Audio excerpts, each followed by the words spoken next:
एक बड़ी पुरानी कहावत है, जितने मुंह उतनी ही बातें। यूपी की राजनीति में आजम खान को लेकर ये कहावत बिल्कुल फिट बैठ रहा है। क्या करेंगे, कहाँ जाएंगे, जहाँ हैं वहीं बने रहेंगे, नाराज हैं भी तो किससे हैं, ये सब खुद जानेंगे हम आजम खान साहब से। लंबे अरसे बाद उनसे मेरी मुलाकात हो रही है, और जिसको वो अपने घर को रामपुर में कहते हैं गरीब खाना। सही फरमा रहा हूँ आजम साहब? नहीं तो है ही गरीब खाना, मेरे कहने से थोड़ी दौलत खाना हो जाएगा। आप जिसे गरीब खाना कहते हैं आजम साहब, उन आजम खान पे 1 2 नहीं 10 12 नहीं 89 मुकदमे, 90 हो गए। 90 हो गए, आखिर में वो भी हो गया। कैसे हो गया ये सब? बस ये 20 दिन में हो गया, 40 साल की जिंदगी का हिसाब हो गया।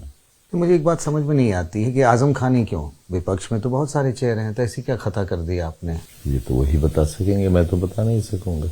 मतलब योगी जी साहब की कोई ठनी हुई है क्या? मेरी तो सलाम दुआ भी बस कभी सामने पड़े तो हो गई, बाकी वो भी विधानसभा में। और ये कोशिश भी की है कि जान सकूं कि माफिया नंबर 1 में इन मुकदमात की बुनियाद पर हो गया या तो ये वैसे ही हो गया, क्योंकि जो मुकदमे मुझ पर हैं इनमें भी कोई धारा ऐसी नहीं है जिससे मेरा माफिया होना साबित होता हो। क्यों तो इससे पहले कभी 323 का मुकदमा, मेरी गरीब गाड़ी से किसी को खरोंच भी आई हो, किसी से गाली गुफ्तारी का, धक्का मुक्की का ऐसा मुकदमा भी नहीं रहा। ये अलग बात कि उसके बाद मुर्गी चोरी के नहीं है, मुर्गी डकैती के हैं। 395 है उसमें, बकरी की डकैती के हैं, भैंस की डकैती के हैं, किताबों की डकैती के हैं। मैं यही तो जानना चाहता हूँ आजम साहब की इतनी नजरें इनायत आजम खान पे ही क्यों? मैं नहीं कह सकता, कुछ तो बात होगी। बिना बात, बिना आग के धुआं तो ये तो आप जब तक उनसे नहीं पूछेंगे तो वजह नहीं मालूम हो पाएगी। नहीं, उन्होंने कभी इस बात की चर्चा नहीं की? हाँ, विधानसभा चुनाव में हमने ये अमित शाह और योगी आदित्यनाथ जी के मुंह से जरूर सुना कि आजम खान, अतीक अहमद, मुख्तार अंसारी, 3 माफियाओं के खिलाफ हमने बुलडोजर चलाया। नहीं, मेरे पास तो बुलडोजर चलाने का कुछ था ही नहीं, तो यहाँ कोई बुलडोजर।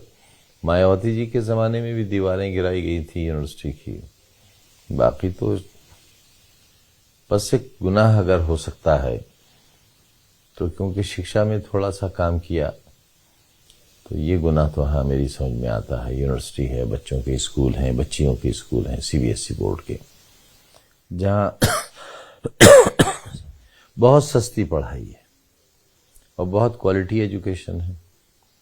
धर्म जात वहाँ भी नहीं देखी जाती। पूरी यूनिवर्सिटी में कहीं आपको अल्लाह मोहम्मद कलमा ये सब लिखा हुआ नहीं मिलेगा, कोई स्लोगन नहीं मिलेगा जिससे लगे कि किसी एक वर्ग या एक धर्म की यूनिवर्सिटी है। तो वो तो कह रहे हैं कि गलत जमीन लेकर के गलत तरीके से आपने यूनिवर्सिटी बना ली। मुकदमे भी कई सारे हैं, कोर्ट में चल रहा है। पहली बात तो ऐसा है नहीं, लेकिन अगर होता भी तो शिक्षा के मंदिर की मदद होनी चाहिए थी। वो तो कह रहे हैं दलितों की जमीन पर कब्जा कर लिया आजम खान साहब ने। तो जो दलितों की जमीन थी उसका एक प्रोसीजर है कि संपन्न दलित खरीदेंगे, उसके बाद फिर कोई भी लेंगे, तो वो सब प्रोसीजर हुआ था। लेकिन यहाँ एक कलेक्टर साहब थे, वो फाइल उनके पास थी। अब उनके पास से कहाँ गई ये भी वही बता सकते हैं। उसके बाद दूसरा पूरा रिकॉर्ड तैयार कर दिया गया था।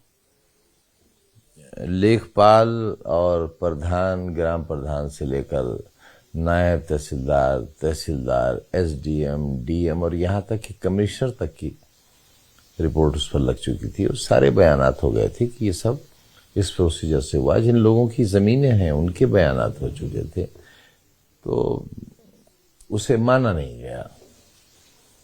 फिर हम अपील में गए, उसके बाद रेवेन्यू बोर्ड गए, हाई कोर्ट गए, फिर सुप्रीम कोर्ट से हमें न्याय मिला।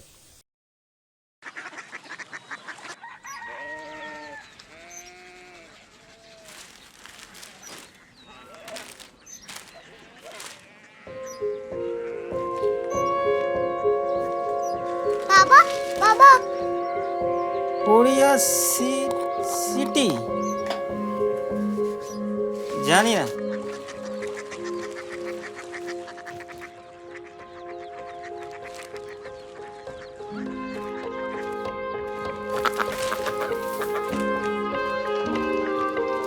Korea city.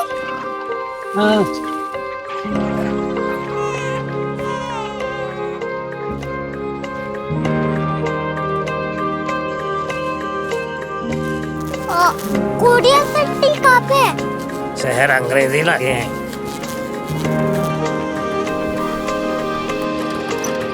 Korea city.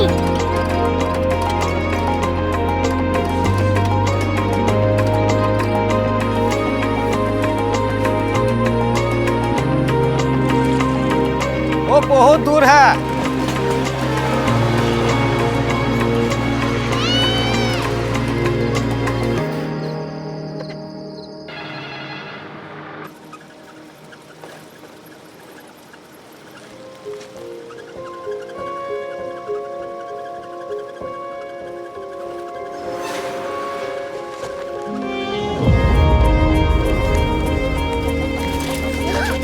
Korea city.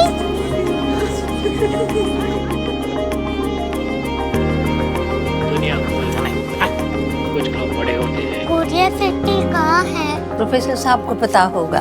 हो, ये छोटा वाला ग्लोब लगता है और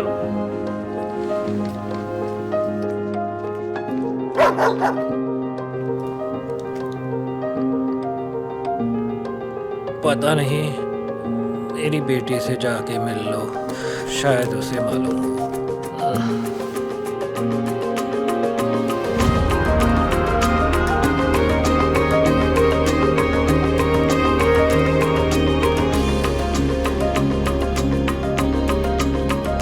हाय,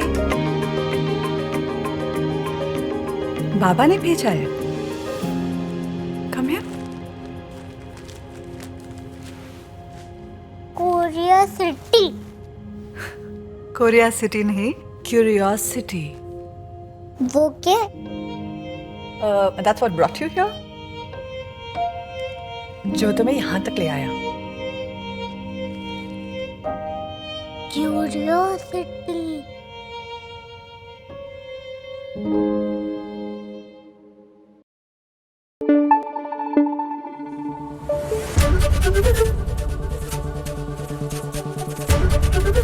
एबीपी न्यूज आपको रखे आगे।